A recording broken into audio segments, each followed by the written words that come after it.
Christmas அலங்காரங்களுடன் புகைப்படம் எடுப்பதை தவிர்க்கவும் பினாங்கு முஃப்தி அறிவுரை.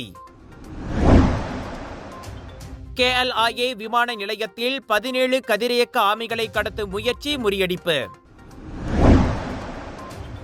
பாலேபுலாவில் சிறுவர் ஆபாச வீடியோ மற்றும் இதர ஆபாச வீடியோக்களை வைத்திருந்த பொறியியலாளருக்கு 6000 ரிங்கேட் அபராதம்.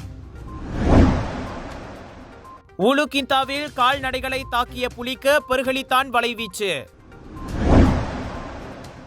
ஜார்ஜ் டவுன் சாலையில் பகடிவதை, ஆடவன் கைது.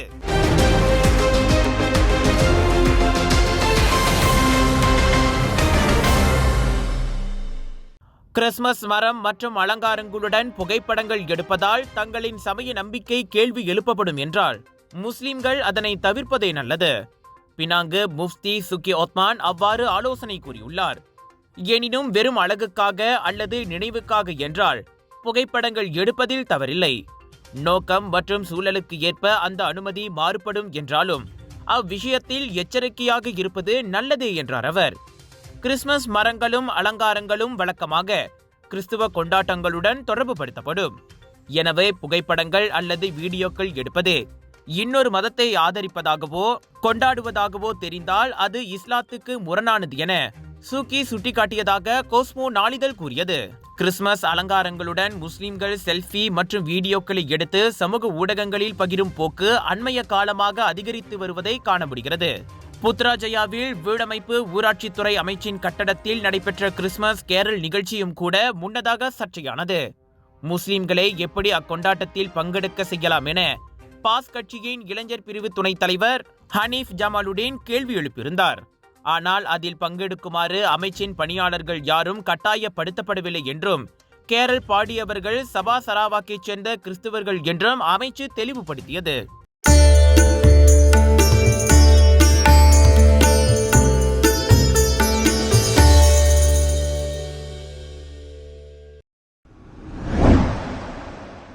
பேரா உலுகிந்தா சுங்காய்ச்சோ பூர்வக்குடி கிராமம் அருகே கால்நடைகளை புலி தாக்கியதாக வனவிலங்கு பாதுகாப்பு மற்றும் தேசிய பூங்காக்கள் துறையான பெர்கிலித்தானுக்கு புகார் கிடைத்துள்ளது. இந்நிலையில் சம்பவ இடத்தருகில் புலியின் கால் தடங்களோடு கால்நடைகள் காயமடைந்திருப்பதும் கண்டறியப்பட்டதாக பேரா பெர்கிலித்தான் இயக்குனர் யூசுப் ஷாரிஃப் தெரிவித்தார். இதுவரையிலான கண்காணிப்பின்படி அது வயது வந்த புலியாக இருக்கலாம். ஆனால் அதன் பாலினம், எடை போன்றவை அங்கு பொருத்தப்பட்டுள்ள CCTV கேமராவில் பதிவாகும் காட்சிகளை பொறுத்தே தெரிய வரும் என்றார் அவர். இந்நிலையில் கால்நடைகளை மேய்ச்சலுக்கு விடும்போது குறிப்பாக புலி தாக்கிய இடத்தருகே கவனமுடன் இருக்குமாறு கிராம மக்களை யூசுப் கேட்டுக்கொண்டார். முடிந்தவரை கால்நடைகளை கூண்டுக்குள்ளேயே அடைத்துவிட வேண்டும். வெளியில் விட்டால் புலியின் நடமாட்டம் திரும்ப வரலாம் என அவர் தெரிவித்தார். கிராம மக்களும் தனியே நடந்து செல்ல வேண்டாம் என அவர் கேட்டுக்கொண்டார். இதே கடந்த ஆண்டு டிசம்பர் 20ஆம் தேதி உலுகிந்தாவில் தஞ்சோங் டாமாய் வீடமைப்பு பகுதியில் 90 கிலோகிராம் எடையில் சுற்றித்திருந்த 4 வயது ஆண் புலி பிடிப்பட்டது குறிப்பிடத்தக்கது. ஜோர் சிங்கப்பூர் மக்களே, மலேசியா புக் ஆஃப் ரெக்கார்ட்ஸில் லார்ஜஸ்ட் இண்டோர் தீபாவளி எக்ஸ்போ என பெயர் பெற்ற கலர்ஸ் ஆஃப் இந்தியா பிரம்மாண்டமாக வழங்கும் குளோபல் பாலிவுட் பஜார் 25 29 டிசம்பர் வரை தாசிக் சென்ட்ரல், ஸ்கூடாய், ஜோஹர் பாரு, ஜோஹரில் பிக் சேல், பிக் டிஸ்கவுண்ட். இம்மாதம் 25ஆம் தேதி நண்பகல் மணி 1:48 அளவில் ஜலான் பினாங் சாலையில் ஏற்பட்ட பகடிவதை தொடர்பில் தொழிற்சாலை ஊழியரான ஆடவன் ஒருவன் கைது செய்யப்பட்டான். அன்றைய தினம் இரவு மணி 9:50 அளவில் ஆயர் இத்தாம் ஜலான் பாடாங் தேம்பாக்கிற்கு அருகே 33 வயதுடைய அந்த ஆடவன் கைது செய்யப்பட்டதாக பினாங்கு திமோர் லாவோட் மாவட்ட போலீஸ் தலைவர் சூப்பரிண்டென்டன்ட் லீ ஸ்வீசே கூறினார்.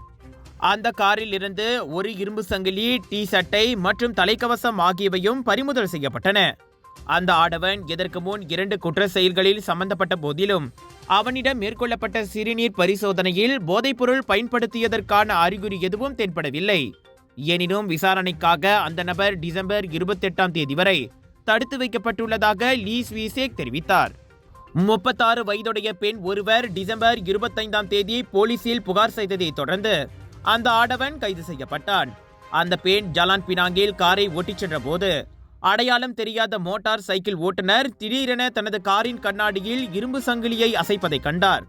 அவ்வாறு செய்ததற்கான அந்த நபரின் நோக்கம் குறித்து அந்த பெண்ணுக்கு உறுதியாக தெரியாவிட்டாலும் அவர் இச்சம்பவம் குறித்து போலீசில் புகார் செய்திருந்தார்.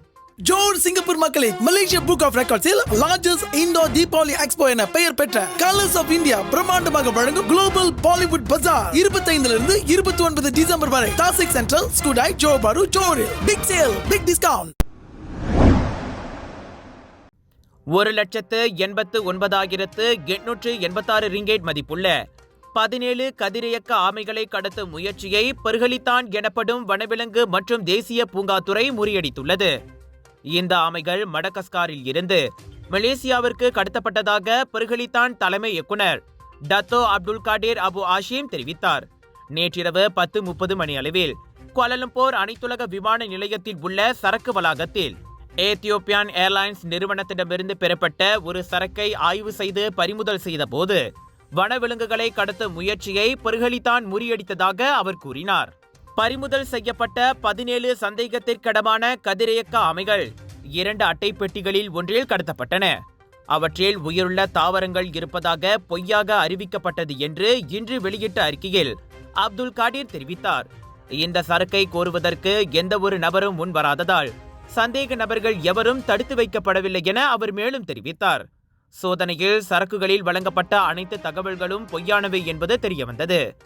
இந்த ஆமைகள் இங்கு கடத்தப்பட்டதன் மூலம் 2010 ஆண்டின் வனவிலங்கு பாதுகாப்பு சட்டம் மற்றும் 2008 ஆண்டின் அழிந்து வரும் உயிரினங்களுக்கான அனைத்துலக வர்த்தக சட்டம் ஆகியவை மீறப்பட்டுள்ளது.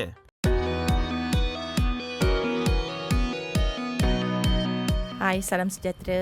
Saya Sumati. Ni Encik Paciapan, pemilik perniagaan Tanishka Tailoring. Kami mempunyai experience selama 27 tahun dalam bidang menjual pakaian dan menjahit pakaian. Ini semua pakaian tradisional orang India lah. Lepas kami mendengar pasal brief ini, kami pergi ke Bank Rakyat dekat kawasan Masai. Kami minta penerangan lah. Lepas saya dengar, saya lebih confident. So dia orang beritahu dengan step by step. So dia orang ajar kita. Lepas tu saya submit borang. Tak berapa lama, bukan lama sangat. 10 hari permohonan saya diluluskan. Saya dapat pembiayaan daripada Bank Rakyat. Profit rate dia sangat rendah. Untuk peniaga-peniaga kecil macam saya ni, lebih sesuai, lebih senang. Untuk memajukan I punya perniagaan, saya perlukan brief ini. Saya amat menghargai dan mengucapkan terima kasih kepada pegawai bank dan juga terutamanya YB Ramanan. Bank Rakyat, bank pilihan anda.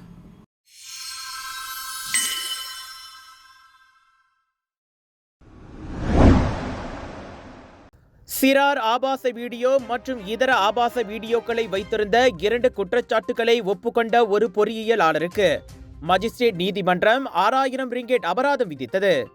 45 வயதான கோய் Leon சானுக்கு சிறார் ஆபாச வீடியோவை வைத்திருந்த முதல் குற்றத்திற்காக 4000 ringgit அபராதம் அல்லது அந்த தொகையை செலுத்த தவறினால் 6 மாத சிறையும் விதிப்பதாக மஜிஸ்ட்ரேட் தீர்ப்பளித்தார்.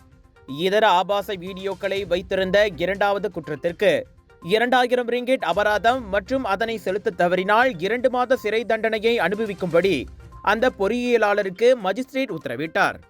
டிசம்பர் 23ஆம் தேதியன்று இரவு மணி 9:20 அளவில் தாமான் சுங்கை ஆரா பகுதியில் உள்ள தனது வீட்டில் இருந்த கணினியில் ஆபாச வீடியோக்களை வைத்திருந்ததாக கோயிலியன் சான் மீது குற்றம் சாட்டப்பட்டது. பறிமுதல் செய்யப்பட்ட அனைத்து வீடியோக்களும் மேல்முறையீட்டு நடைமுறைக்கு பிறகு அகற்றப்படும் என்றும் மஜிஸ்ட்ரேட் தெரிவித்தார்.